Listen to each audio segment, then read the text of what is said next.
Puji Tuhan, salam damai sejahtera di dalam cinta kasih daripada Tuhan Yesus Kristus.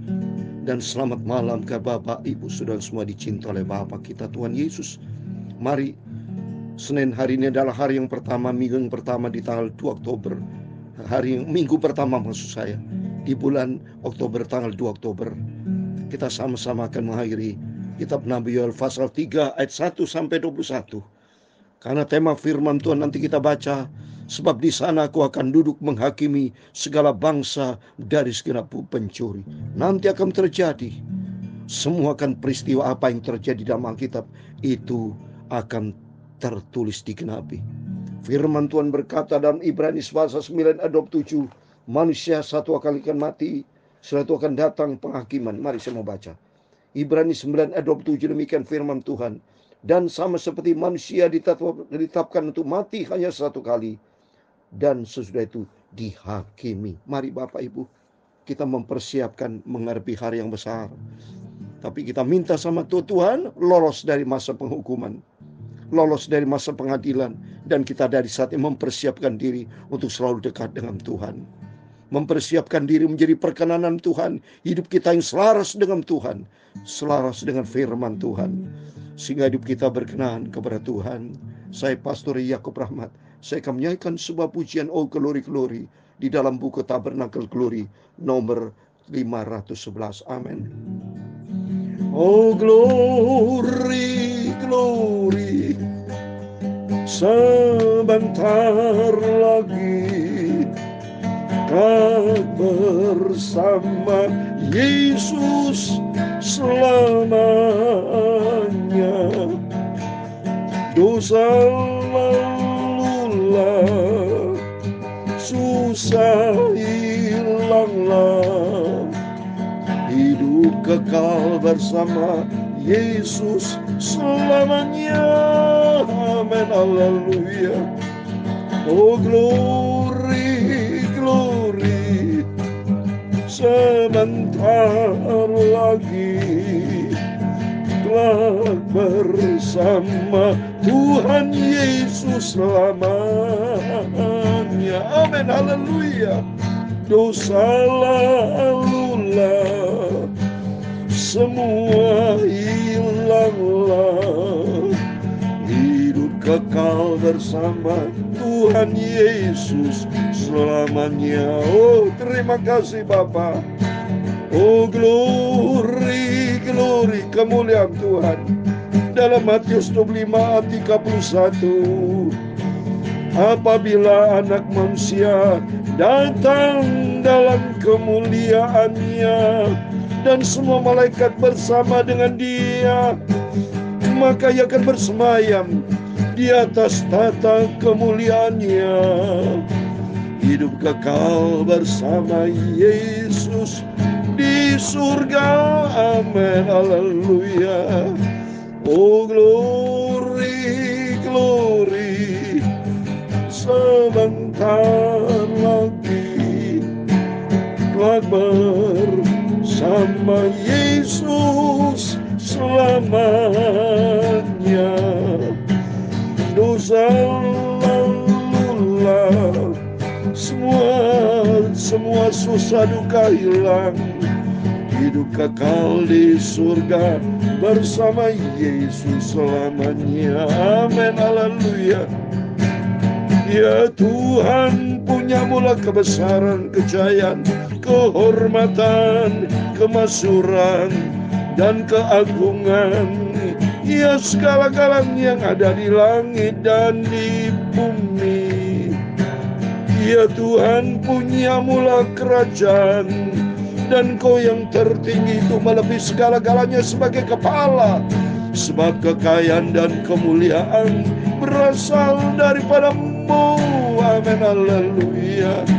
Dan Engkaulah yang berkuasa atas segala-galanya. Dalam tangan-Mu lah kekuatan dan kejayaan. Dalam tangan-Mu lah kuasa membesarkan dan mengokohkan segala-galanya. Sekarang ya Allah, kami dalam nama Tuhan Yesus Kristus, kami bersyukur kepadamu dan memuji Namamu yang agung, itu nama Yesus yang sempurna. Oh glory, glory, kemuliaan Tuhan. Engkau begitu mulia, sempurna Yesus. Engkau maha kudus, maha mulia, maha sempurna. Semua susah hilanglah, semua dosa tidak ada lagi. Hidup kekal di surga buat selamanya. Amin, haleluya. Tuhan Yesus, sucikan hatiku, mulutku dan pikiranku. Sebentar kami membaca firman-Mu. Firman-Mu sumber kebenaran, firman-Mu sumber kekudusan. Ampunilah semua dosa kami, semua kilaf salah kami Bapa. Hidup kekal di surga bersama Yesus selamanya. Amin, haleluya. Oh glory, glory, haleluya. Sebentar lagi kelak bersama Yesus selamanya. Semua dosa hilanglah, tidak ada duka lagi di surga. Hidup senang selamanya bersama Tuhan Yesus. Terima kasih Bapa. Berfirman Bapa, sebentar kami malam sebelum kami berbaring tidur, kami datang kepada Tuhan Yesus, baca firman Tuhan, dan kami percaya semua kami anak-anak-Mu diberkati oleh Tuhan Yesus. Segala puji hormat bagi kemuliaan Bapa di surga. Dalam nama Tuhan Yesus Kristus kami sudah berdoa mengucap syukur. Haleluya. Amin. Terpujilah Bapa kita Tuhan Yesus Kristus. Hanyalah rahmat dan anugerah Tuhan kita malam hari ini sebelum kita berbaring tidur. Pada hari Senin malam tanggal 2 Oktober, baru hari yang kedua, diizinkan Tuhan kita hidup di hari yang kedua, diberikan banyak umur, supaya dengan panjang umur kesehatan yang datang dari Tuhan, mari hidup kita untuk Tuhan Yesus. Sebab nanti akan terjadi, sebab di sana aku akan duduk menghakimi segala bangsa dari segenap penjuru. Oh, haleluya. Kita baca di kitab Nabi Yoel pasal 3, itu bicara nanti saudara akan terjadi peperangan dan penghakiman. Oleh karena itu mari, kalau firman Allah sudah menjelaskan dengan jelas buat kita, mari kita mau kembali kepada Tuhan Yesus. Kitab Nabi Yoel ini ditulis 800 sebelum Masehi, saudara. Berarti 2800 tahun yang lalu sudah tertulis, saudara. Oleh itu mari kita mau kembali kepada Tuhan Yesus. Kita mau cinta Tuhan Yesus. Tempatkan Tuhan di atas segala-galanya. Kalau kita tempatkan Tuhan di atas segala, saya yakin Tuhan akan pelihara kita. Karena janji Tuhan dalam Yohanes pasal 1 ayat 3 sama lihat. Yohanes pasal 3 ayat 3, Tuhan berjanji Tuhan akan pelihara kita. Dijauhkan dari segala yang jahat. Mari saya mau baca. Mari kita minta sama Tuhan, supaya Tuhan senantiasa jaga setiap kita, asal kita dekat dengan Tuhan. Jangan main-main dengan dosa, tapi kita mau selalu bersama dengan Yesus. Kalau bersama dengan Tuhan, kita merasa bahagia. Karena tidak ada kebahagiaan lain, hanya bersama dengan Tuhan Yesus. Saya membaca 2 Tesalonika pasal 3 ayat 3. 2 Tesalonika pasal 3 ayat 3 dikatakan, tetapi Tuhan adalah setia. Ia akan menguatkan hatimu dan memelihara kamu terhadap yang jahat. Dunia jahat, dunia dikuasai si jahat. Tapi bagi kita yang selalu dekat dengan Tuhan, andalkan Tuhan, itu firman Tuhan. Tuhan setia akan pelihara kita. Mari kita kembali kepada firman Tuhan. Kitab Nabi Yoel pasal 3 ayat 1 sampai 21. Demikian firman Tuhan. Sebab sesungguhnya pada hari-hari itu dan pada waktu itu, apabila aku memulihkan keadaan Yehuda dan Yerusalem, aku akan mengumpulkan segala bangsa dan akan membawa mereka turun ke lembah Yosafat. Aku akan berperkara dengan mereka di sana mengenai umatku dan milikku sendiri Israel, oleh karena mereka mencerai-beraikannya ke antara bangsa-bangsa dan membagi-bagi tanahku. Lihat ini saudara, semua ini milik Tuhan. Kata firman Tuhan, semua tanah, semua adalah milik Tuhan. Bangsa Israel, semua umat Tuhan adalah milik Tuhan. Tapi nanti risiko besar yang menyebabkan saudara perpecahan, yang membuat Israel susah, yang membuat ke semua kacau balau nanti akan terjadi penghakiman. Kata firman Tuhan, apabila aku memulihkan keadaan Yehuda dan Yerusalem, kalau semua sudah pulih, nanti Tuhan sendiri akan datang, akan mengumpulkan segala bangsa, akan membawa mereka ke lembah Yosafat. Lembah Yosafat adalah lembah penentuan, lembah penghakiman. Firman Tuhan tadi sudah saya baca. Nanti semua akan terjadi, penghakiman akan terjadi, dan firman Allah akan dikumpulkan. Itu tertulis di dalam Matius 25, saudara.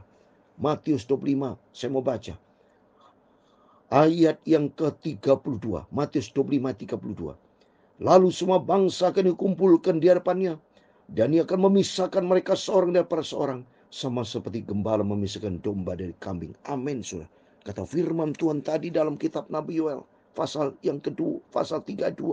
Aku akan mengumpulkan segala bangsa, dan akan membawa mereka turun ke lembah Yosafat, dan aku berperkara dengan mereka di sana, umatku dan milikku sendiri Israel, oleh karena mereka mencerai berikannya ke antara bangsa-bangsa dan membagi-bagi tanahku. Jadi nanti akan terjadi, karena dunia akan kacau, semua akan terjadi, saudara. Atau semua firman Allah akan digenapi. Mari kita baca berikutnya, karena berkaitan dengan kitab Wahyu, saudara. Ini berkaitan kitab Nabi Yoel, berkaitan dengan akhir zaman, berkaitan menjelang kedatangan Tuhan. Mari kita baca berikutnya. Oleh karena mereka membuang undi mengenai umatku, menyerahkan seorang anak laki-laki karena seorang sundal, dan menjual seorang anak perempuan karena anggur untuk diminum. Semua akibat dosa, saudara. Manusia di sini terjadi kejahatan, menjual manusia, ya, menyerahkan, dan semua kacau balau nanti akan terjadi. Dunia akan kacau, saudara. Tapi nanti akan datang murka Tuhan. Lagi apakah sanggup pautmu dengan aku, hai Tirus dan Sidon, dan seluruh wilayah Filistin? Apakah kamu ini hendak membalas perbuatanku? Apabila kamu melakukan sesuatu terhadap aku, maka dengan cepat, dengan segera aku akan membalikkan perbuatanmu kepadamu sendiri. Tirus dan Sidon, kalau kita baca di dalam Matius 11 ayat 21, di mana tempat Tirus dan Sidon, Tuhan banyak melakukan mujizat-mujizat. Seperti saat ini, Tuhan banyak melakukan mujizat, tapi manusia banyak jatuh di dalam dosa. Coba saya mau baca Matius 11 ayat 21. Matius 11 ayat 21. Celakalah engkau, hai Korazim, celakalah engkau Betsaida, karena jika di Tirus dan Sidon terjadi mujizat-mujizat yang telah terjadi di tengah-tengah kamu, sudah lama mereka bertobat dan berkabung. Di Tirus dan Sidon, tempat di mana Tuhan melakukan mujizat-mujizat, terjadi mujizat-mujizat, terjadi kemuliaan Tuhan, tapi manusia tidak bertobat, tapi makin bertambah dosa, seperti Sodom dan Gomora. Makin bertambah dosa, Tuhan marah dan murka, saudara. Oleh karena itu, mari saya mau baca berikutnya. Ayat yang kelima. Oleh karena kamu telah mengambil perakku dan emasku, dan telah membawa barang-barangku yang berharga indah-indah ke tempat-tempat ibadahmu. Jadi Tuhan marah. Kenapa? Bicara emas dan perak, bicara kemuliaan Tuhan. Seringkali kita meremehkan kemuliaan Tuhan, tidak menghargai Tuhan. Tapi Tuhan bisa marah, saudara. Oleh itu, mari kesempatan kita bertobat. Kita musuh hormat datang kepada Tuhan Yesus, karena dia adalah sumber kemuliaannya. Karena nanti Tuhan akan datang segala kemuliaannya. Dan terus berikutnya, dan telah menjual orang-orang Yehuda dan orang Yerusalem kepada orang Yunani dengan maksud menjauhkan mereka dari daerah mereka. Ayat ke-7, sesungguhnya aku akan menggerakkan mereka dari tempat kemana kamu menjual mereka, dan aku akan membalikan perbuatanmu itu ke atas kepalamu sendiri. Aku akan menjual anak-anakmu laki-laki dan perempuan kepada orang-orang Yehuda, dan mereka akan menjual anakmu itu kepada orang Seba, kepada suatu bangsa yang jauh, sebab Tuhan telah mengatakannya. Memang bangsa Israel terjadi jual-menjual, saudara. Terjadi dosa. Tapi ini berkaitan dengan akhir zaman. Karena bangsa Israel kejahatan terjadi. Sampai detik ini terjadi, saudara. Ya, sama saja dunia waktu bangsa Israel terjadi dengan dunia saat ini berjalan terus.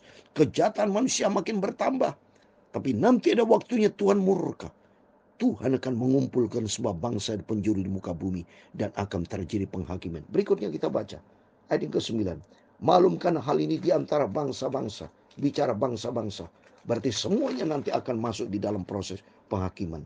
Bersiaplah untuk berperangan. Coba ini, saudara, semua bangsa-bangsa akan terjadi peperangan. Ini firman Tuhan loh. Terjadi peperangan. Gerakan para pahlawan. Suruhlah semua prajurit tampil dan maju. Tempahlah mata bajakmu menjadi pedang, dan pisau-pisau pemangkasmu menjadi tombak. Baiklah orang yang tidak berdaya berkata, aku ini pahlawan. Bergerak dan datanglah, hai segala bangsa dari segenap penjuru, dan berkumpullah ke sana. Bawalah turun ya Tuhan pahlawan-pahlawanmu. Baiklah bangsa-bangsa bergerak dan maju ke lembah Yosafat. Lembah Yosafat sudah saya terangkan, lembah penghakiman saudara. Lembah penentuan. Nanti ada kata-kata lembah penentuan. Sebab di sana aku akan duduk untuk menghakimi segala bangsa dari segenap penjuru. Ini adalah firman Tuhan. Dikumpulkan segala bangsa dari segenap penjuru dan akan terjadi penghakiman. Sesuai dengan kitab Wahyu, akan terjadi penghakiman saudara. Oleh itu mari kita mempersiapkan diri. Mari kita buka. Di dalam Wahyu pasal 16 ayat 16 akan terjadi semua yang dikaitkan dengan perang Harmagedon saudara. Perang Harmagedon sama saudara. Akan dikumpulkan. Mari kita lihat.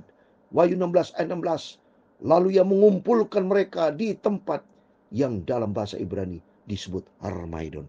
Jadi ini berkaitan dengan kitab Wahyu Yuali saudara. Maka pentingnya kita mempersiapkan diri. Lembah Harmagedon, lembah penghakiman, lembah penentuan, lembah Harmagedon. Ya, sama itu artinya. Ayun karena sabit ayat 13. Sebab sudah masuk tuayan, marilah iriklah.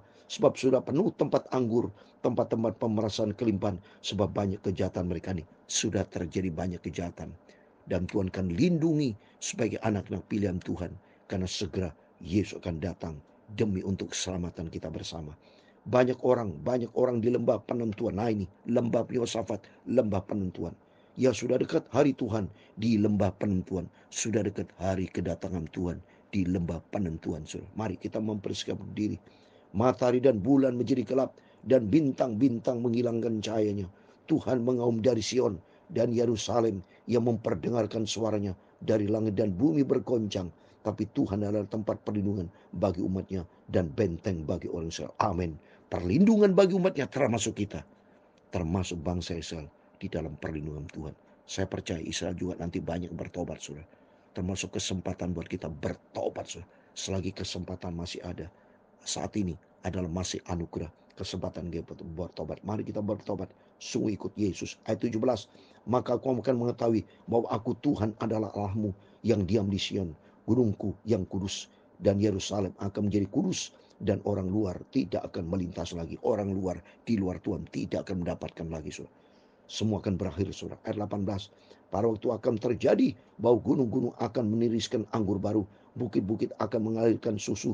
Dan segala sungai Yehuda akan mengalirkan air. Matahari akan terbit dari rumah Tuhan. Dan akan membasahi lembah Sitim. Mesir akan menjadi sunyi sepi dan Edom akan menjadi padang gurun tandus oleh sebab kekerasan terhadap keturunan Yehuda, oleh karena mereka telah menumpahkan darah orang tak bersalah di tanahnya. Ayat 20. Tapi Yehuda tetap didiami itu selama-lamanya dan Yerusalem turun-temurun. Ayat 21 yang terakhir. Aku akan membalas darah mereka yang belum kubalas. Tuhan tetap di Sion. Sion bicara rumah Tuhan, Yerusalem, dan di Sion bukan tempat Tuhan surga. Mari kita kesempatan kita mencinta Tuhan. Selagi kesempatan masih ada, kita jangan buang waktu dan sia-sia. Tapi semakin kita mencinta Tuhan, mempersiapkan diri sampai nanti kita berjumpa dengan Tuhan. Nanti akan terjadi peperangan. Firman Tuhan katakan, bersiaplah untuk peperangan. Terjadi nanti peperangan saudara. Dunia akan lenyap, kata firman Tuhan dalam surat 1 Yohanes pasal 2:17. Dunia semua akan lenyap, tapi pada orang yang melakukan kehendak Allah akan hidup kekal selama-lamanya. Dan Tuhan akan datang segala kemuliaannya. Mari kita mempersiapkan diri menghadapi hari yang besar dalam hidup kudus, hidup berkenan kepada Tuhan. Amin. Tuhan memberkati kita semua. Oh glory, glory, haleluya. Sebentar lagi kelak bersama Yesus selamanya. Semua dosa akan lenyap, haleluya. Semua duka hilanglah. Hidup kekal di surga bersama Yesus selamanya. Amin, haleluya. Tuhan memberkati engkau dan melindungi engkau. Tuhan menyinari engkau dengan wajah-Nya dan memberi engkau kasih karunia. Tuhan menghadapkan wajah-Nya kepadamu dan memberi engkau damai sejahtera. Bapa kami yang di surga, dikuduskan namamu. Datanglah kerajaan-Mu, jadilah kehendak-Mu di bumi seperti di surga. Berikan kami pada hari makanan kami yang secukupnya, dan ampunilah kami akan kesalahan kami, seperti kami juga mengampuni orang bersalah kepada kami. Amin, haleluya. Dan janganlah membawa kami ke dalam pencobaan, tetapi lepaskanlah kami daripada yang jahat. Karena Engkaulah yang mempunyai kerajaan dan kuasa dan kemuliaan sampai selama-lamanya. Amin. Terpujilah Bapa kita Tuhan Yesus Kristus. Sebelum berbaring tidur, mari kita datang kepada Yesus, berjaga dan berdoa, mempersiapkan hari Tuhan yang besar. Kata Tuhan, persiapkan untuk berperangan. Nanti akan terjadi lembah Yosafat, lembah penentuan, lembah Harmaidon, terjadi peperangan, dan kita minta sama Tuhan, kita rapture, diangkat kita bersama dengan Yesus, berjumpa dengan Bapa, tinggalkan dunia ini, hidup kekal surga buat selama-lamanya. Amin. Tuhan memberkati kita semua. Immanuel, puji Tuhan. Amin.